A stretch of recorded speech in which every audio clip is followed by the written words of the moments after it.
সুপ্রিয় শিক্ষার্থী বন্ধুরা, আসসালামু আলাইকুম। তোমরা কেমন আছো? নিশ্চয়ই ভালো আছো।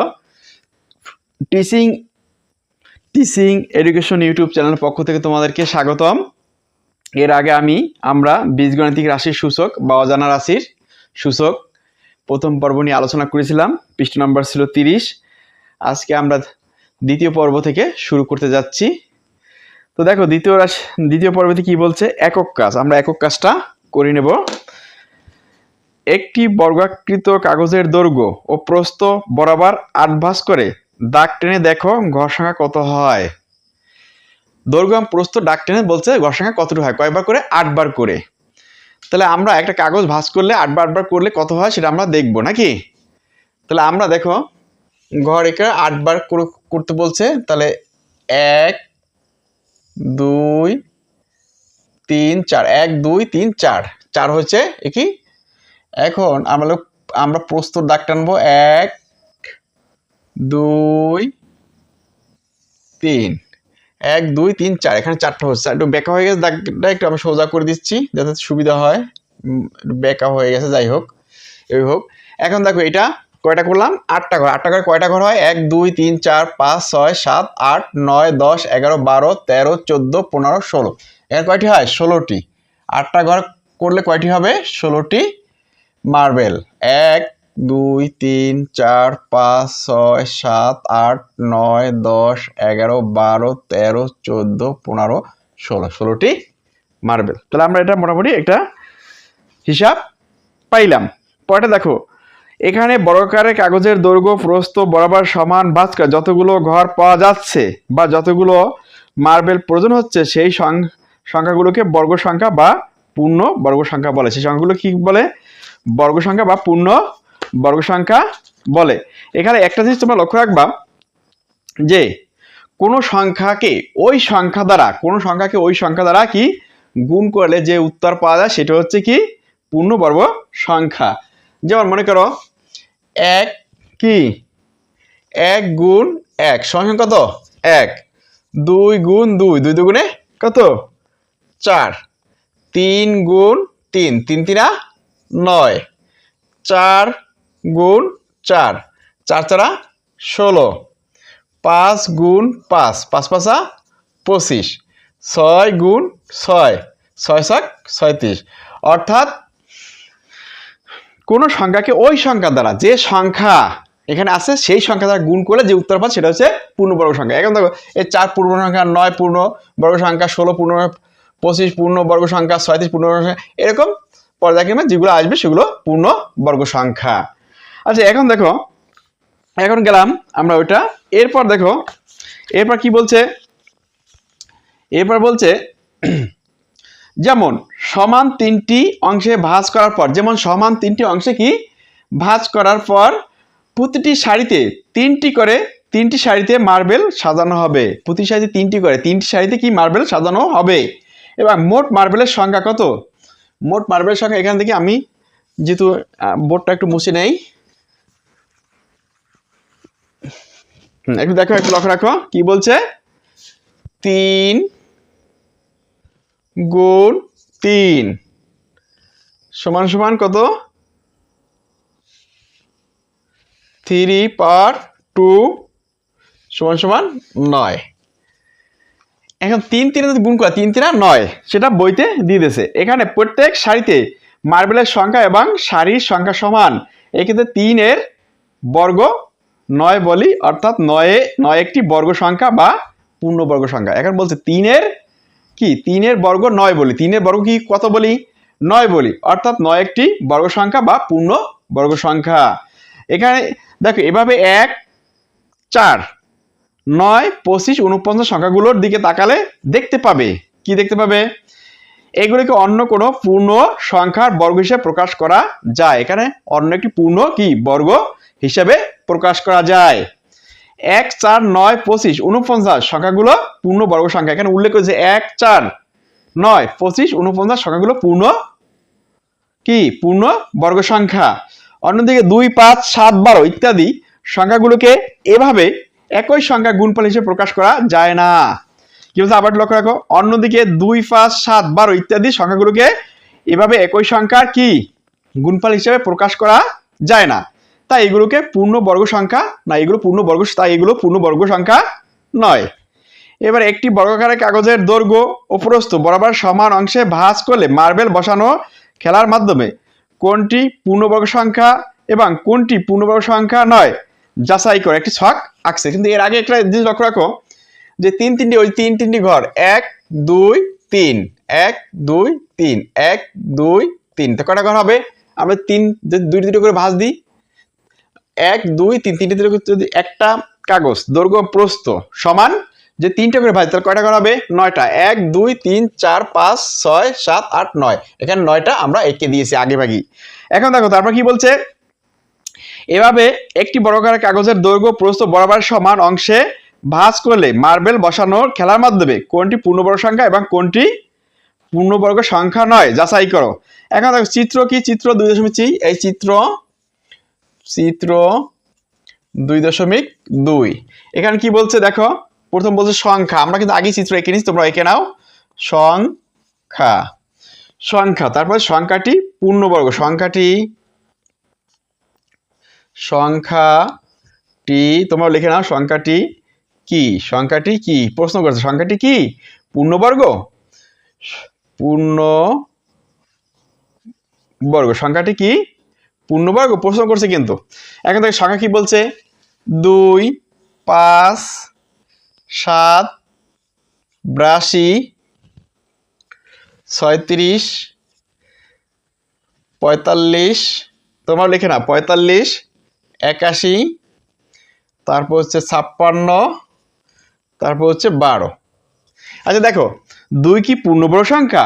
না, আমরা ডাইরেক্ট না বা ক্রস দেবো, এই নাও দিতে পারি বা ক্রস দেওয়া যাবে। 5 কি পূর্ণবর্গ সংখ্যা? না, কারণ 5 5-এর ভিতর যায় না। তবে 7 কি পূর্ণবর্গ সংখ্যা? না, 7 পূর্ণবর্গ সংখ্যা না। 82 পূর্ণবর্গ সংখ্যা? না, না দিয়ে দাও। তারপর 36 পূর্ণবর্গ সংখ্যা? হ্যাঁ, 36 পূর্ণবর্গ সংখ্যা কিরকম দেখো, হ্যাঁ আমরা হ্যাঁ লিখে দেবো, হ্যাঁ পূর্ণবর্গ সংখ্যা। 6 গুণ 6 কত হয়? 6 গুণ 6 সমান সমান কি 36, 6 গুণ 6 সমান সমান কি হবে 36। তোমার 6 এ 3 লিখছি আমরা ভুলে, 6 গুণ 6 হবে, 6 গুণ 6 গুণ 6, 6 7 36, 6 7 কত 36, 36 হচ্ছে পূর্ণবর্গ সংখ্যা। হ্যাঁ আমরা হ্যাঁ লিখে দিই, 36 পূর্ণবর্গ সংখ্যা। 45 পূর্ণবর্গ সংখ্যা? না। 81, হ্যাঁ 81 পূর্ণবর্গ সংখ্যা, কারণ 9 গুণ 9, 9 নং কত 81, 9 নং 81, 9 নং কত 81, বা এখানে 9 স্কয়ারও দেওয়া যায়, 9 টু দি পাওয়ার 2, আর এখানে 6 কি, এখানে 6 টু দি পাওয়ার 2 এটাও দেওয়া যায়। এটা দেওয়া এখানে তুমি ওই ডাইরেক্ট 9 নং 81 হ্যাঁ না এগুলো উল্লেখ করে দাও তোমরা। পরেরটা বলছে 56 পূর্ণবর্গ সংখ্যা? না, আমরা ক্রস দিয়ে দেবো, না আমরা না লিখে দিই, ক্রস দরকার নেই, না লিখে দিই, তোমরাও না লিখে দাও, না এটাও না। 12 পূর্ণবর্গ সংখ্যা? না। তাহলে আমরা মোটামুটি চিত্র 2.2 বুঝতে পেরেছি নাকি, ক্লিয়ার? এরপর দেখো এরপর কি বলছে, এরপর বলছে আমরা দলগত কাজ, আমরা বর্গাকার গুণগুলো চিনলাম। এবার তোমাদের ক্লাস রোলের শেষ অঙ্ক অনুযায়ী দাঁড়িয়ে 10টি সারি করো। ক্লাস রোল অনুযায়ী শেষ অঙ্ক দিয়ে দাঁড়িয়ে কি 10টি সারি করো। এখন তোমরা নিজেদের মধ্যে সারির পরিবর্তন করে বর্গ সংখ্যার সমান করে এক একটি সারি বানাও। তাহলে আমরা একটা ছক করতে হবে, এখন আমরা একটা ছক আঁকবো বোর্ডে, তোমরাও এঁকে নাও। তাহলে একটু লক্ষ্য রাখো, দেখো এখানে কি বলছে, দলগত কাজ, আমরা বর্গ সংখ্যা কোনগুলো চিনলাম, আমরা বর্গ সংখ্যা কোনগুলো চিনলাম। এবার তোমাদের ক্লাসে রোলের শেষ অঙ্ক অনুযায়ী দাঁড়িয়ে 10টি সারি করো। রোলের শেষ অঙ্ক কি রোলের শেষ অঙ্ক অনুযায়ী দাঁড়িয়ে 10টি সারি করো। এখন তোমরা নিজেদের মধ্যে সারি পরিবর্তন করে কি আরেকটি সারি বানাও। সারি পরিবর্তন করে কি বলছে, আরেকটি সারি বানাইতে বলছে। এখন দেখো লক্ষ্য করো, আমরা রোলের শেষ অঙ্ক অনুযায়ী একটি সারি বানাবো। কয়টি সারি বানাবো? 10টি। তাহলে 10টি সারি যখন বানাই রোলের শেষ অঙ্ক অনুযায়ী, দেখো রোলের শেষ অঙ্ক মনে করো তোমার রোল হচ্ছে 11 নাকি? তোমার রোল হচ্ছে 1, একে পর হবে 11, তারপর হবে কত? তারপর হবে কত? 21, তারপর হবে 31, তারপর হবে কত? 41। পাইলাম। এখন মনে করো তোমার রোল 2, 2 এ পড়াবে কত? 2 এ পড়াবে 22, তারপর হইবে 32, তারপর হইবে 42। এখন মনে করো তোমার রোল কত? তোমার রোল 3, তোমার রোল কত? 3, তারপর হবে দিয়া 13, তারপর হবে 33, তারপর হবে 43। মনে করো তোমার রোল হচ্ছে 4, তারপর হবে কত? 14, তারপর হবে 24, তারপর হইবে কি 34, তারপর হবে কত? 34, তারপর হবে 44, 44। এরকম করে মানে শেষের অঙ্ক দ্বারা এভাবে আমরা আলাদাভাবে কি করলাম? আলাদা সেপারেট করে ফেলাম। মানে রোলের শেষ অঙ্ক দ্বারা আমরা কিন্তু আলাদা ভাগ করে ফেলাম। এখানে কিন্তু একটা কি বলছে, এখানে একটা দলীয় কাজ দিয়েছে। সেখানে হচ্ছে দেখো কি, প্রথম হচ্ছে রোলের শেষ অঙ্ক।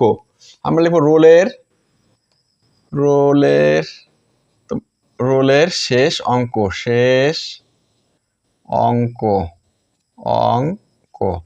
রোলের শেষ অঙ্ক কি বলছে? 0, 1, 2, 3, 4, 5, 6, 7, 8, 9। এখন একটা জিনিস লক্ষ্য রাখো, এখানে কিন্তু কতগুলো ছবি এঁকে দিয়েছে মানুষের। তা আমরা মানুষের না, আমরা ডাইরেক্ট কি এভাবে আমরা এভাবে এঁকে দিলাম। একটা, তারপর হচ্ছে 2টা, তোমরা এখন 2টা, তারপর হচ্ছে কয়টা? 3টা।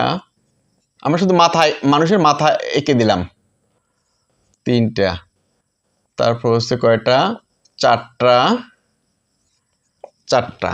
তারপর হলে 5টা, 2টা, 3টা, 4টা, তারপর হচ্ছে 5টা নাকি?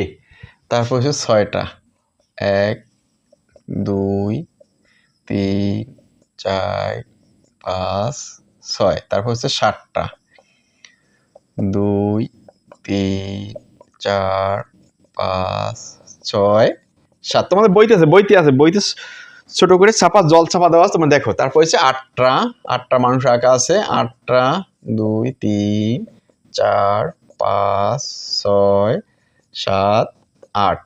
তারপর হচ্ছে 9টা, 1, 2, 3, 4, 5, 6, 7, 8, 9। তাহলে দেখো কি বলছে। এখন আমরা কি করব? দেখো প্রথমে কি বলছে, তোমাদের রোলের শেষ অঙ্ক, তোমাদের কি বলছে এখানে বইতে, কি বলছে বইতে? বলছে আমাদের বর্গ সংখ্যা কোনগুলো চিনলাম। এবার তোমাদের ক্লাসে রোলের শেষ অঙ্ক অনুযায়ী দাঁড়িয়ে 10টি সারি করো। কয়টি সারি? 10টি সারি। এখন তোমরা নিজেদের মধ্যে সারি পরিবর্তন করে বর্ণ সংখ্যাগুলো সমান করো, আরেকটি সারি বানাও। এখন বলছে সারি 10টি তো করবা, সারি 10টি কি করবা, কিন্তু এটা সমান কি, এটা কি সমান করে একটি সারি বানাও, সমান করে একটি সারি বানাইতে বলছে। তাহলে দেখো এখানে দেওয়া আছে কিরকম, রোলের সংখ্যা, তারপর 0, 1, একটা মানুষ পাইলাম, 2, 2টা মানুষ, 3, 3টা মানুষ, 4, 4টা মানুষ, 5, 5টা মানুষ, 6, 6টা মানুষ, 7, 7টা মানুষ, 8, 8টা মানুষ, 9, 9টা মানুষ। তা আমরা মানুষের ছবি ডাইরেক্ট আঁকতে পারলাম না, আমরা কিন্তু একটু সংখ্যা দিয়ে বুঝিয়ে দিলাম যে মানুষের মাথা নাকি এঁকে দিলাম। তো বইতে জল ছাপা করে সুন্দর করে আঁকা আছে, তোমরা একটু দেখে নিও। এখন দেখো প্রথম কি বলছে, এই যে 0 যে দেওয়া আছে, এখানে কিন্তু কোনো মানুষ নাই, অর্থাৎ ওদিন ছাত্রছাত্রী কি অনুপস্থিত, ক্লাসে আসে নাই। তারপর প্রথম দিনে কি কয়জন আসছে? 1 জন। দ্বিতীয় দিনে আসছে কয়জন? 2 জন। তৃতীয় দিনে 3 জন। চতুর্থ দিনে 4 জন। পঞ্চম দিনে কয়জন? 5 জন। ষষ্ঠ দিনে 6 জন। সপ্তম দিনে 7 জন। অষ্টম দিনে 8 জন। নবম দিনে 9 জন। এখানে সারি বানাবো। এখন সারি কিভাবে বানাবো দেখো, কিভাবে বানাবো একটু খেয়াল রাখো। 9 কি 9 কি 9 বর্গাকার 9 বর্গাকার কিরকম দেখো 1 2 3 3 যদি 3 আমরা স্কয়ার দেই যেটা মানে 3 স্কয়ার হবে কত বা 3 গুণ 3 3 3 9 নাকি তাহলে 9 কি 9 আমরা পেলাম কি 9 পেলাম যে কি বর্গ সংখ্যা তো একটা আমরা পেলাম এখানে আর বাড়ানো কমানো লাগবে না 8 8 বর্গাকার দেখো 8 বর্গাকার আছে 1 2 3 4 5 6 7 8 9 9 নাই এখানে 8টা আছে তাহলে একটা সংখ্যা কম একটা মানুষের সংখ্যা কম তো আমরা এই যে একটা এখানে নিয়ে আসবো ডাইরেক্ট এখানে আমরা নিয়ে আসবো এটা 11টা লাগবে আমরা ক্রস দিয়ে দিলাম এটা বাদ নাকি তাহলে আমরা 9 এবং 8 কলম ছেড়ে ফেললাম 7 কলমে দেখো 1 2 3 4 5 6 7 তো 7 কলম হবে না হবে 7 হবে বর্গাকার না 7 বর্গাকার যখন না হবে তাহলে আমরা কি করব 7 সাথে এই পেজে আমরা দুইজন ছাত্র নিয়ে এসে এখানে সমন্বয় করব তো এখানে দুইটা লাগবে তো আমরা দুইটা নিয়ে আসলাম 1 2 দুইজন মানুষ আমরা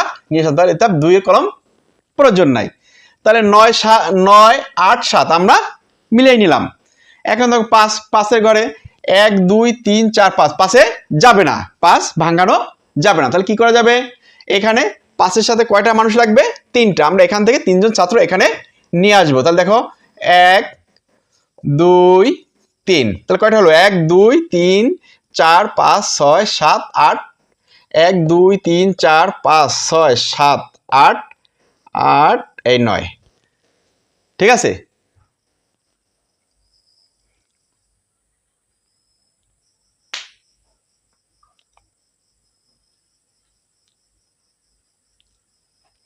তাহলে কয়টা নিয়ে আসলাম 4টা তাহলে এই 5 ঘর ক্লিয়ার এই যে 4টা এই 4টা আমরা নিয়ে আসলাম নাকি এখন প্রথম ঘরে যাবে একটা 9 ঘরে কয়টা ছিল মানুষ 1 2 3 4 5 6 7 8 9 9 ঘরে ঠিক আছে 9টা 8টা পরের ঘরে ঠিক আছে মানে অর্থাৎ প্রথম ঘরে 1 2 3 4 5 6 7 8 9 পরেরটা আমরা 1 2 3 4 5 6 7 8 9 একটা দুইটা তিনটা 5 ঘরে 4টা ও সরি এখানে থাকবে 8টা মানুষ প্রথম ঘরে হচ্ছে 8টা মানুষ আর আমরা একটা মানুষ এখান দিয়ে এক ঘরে নিয়ে আসলাম তা কয়টা হলো 9টা তো 9টা মিলে গেল আর অষ্টম ঘরে কয়টা মানুষ 1 2 3 4 5 6 7টা ছিল তাহলে আমরা ওইখান দিয়ে দুইটা নিয়ে আসলাম দুইটা নিয়ে আসলে পর হলো কয়টা 9 জন মানুষ 9 জন মানুষ বা 9 জন ছাত্র এখন তৃতীয় ঘরে 7 এর ঘরে ছিল কয়টা 7 এর ঘরে ছিল মানুষ ছিল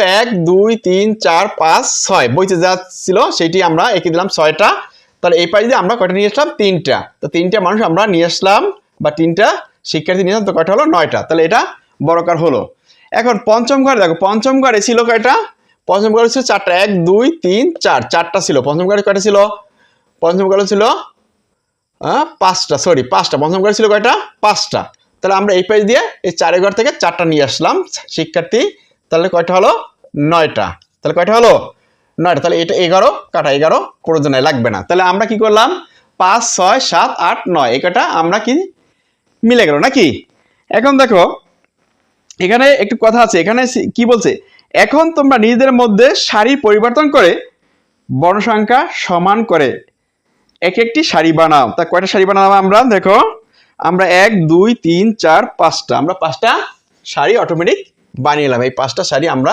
বানিয়ে নিলাম আশা করি এই পর্ব তোমরা বুঝতে অসুবিধা হয় নাই তোমরা সামনে আর যত আগাও তত আরো ক্লিয়ারলি বুঝতে পারবা এই আশা ব্যক্ত রেখে এখানে শেষ করছি আল্লাহ হাফেজ ভালো থাকো সুন্দর থাকো সুস্থ থাকো